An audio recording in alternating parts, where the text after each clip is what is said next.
Hai să facem un exercițiu.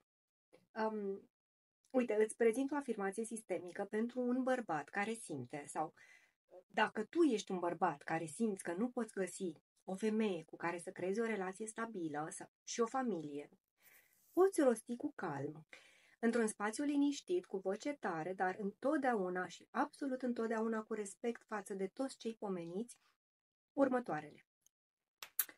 Pentru relația cu mama poți spune așa: dragă mamă, tu ești mama mea, iar eu sunt fiul tău și îți mulțumesc pentru viață, o prețuiesc.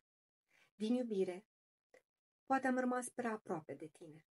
Acum îți dau înapoi ceea ce este al tău, cu respect. Iar eu merg mai departe, ca bărbat, spre femeia mea.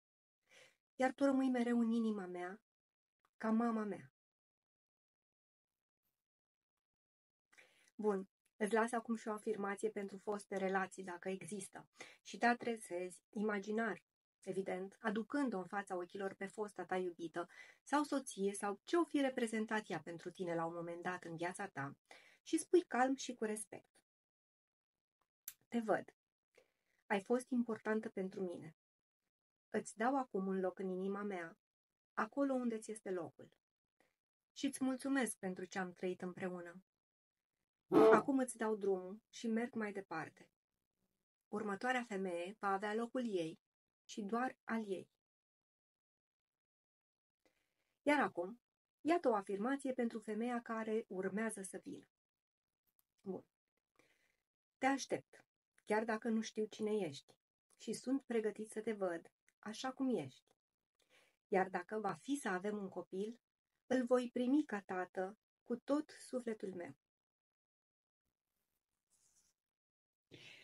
Aceste cuvinte pot părea simple, dar în constelații, intenția și poziția interioară contează mai mult decât orice. Și dacă simți în corp, poate o ușurare, un nod în gât, lacrimi, e un semn bun. Înseamnă că se mișcă ceva în interior. Sper că ți-a fost de folos acest material și, cine știe, poate data viitoare chiar o să ne întâlnim la un atelier de constelații familiale.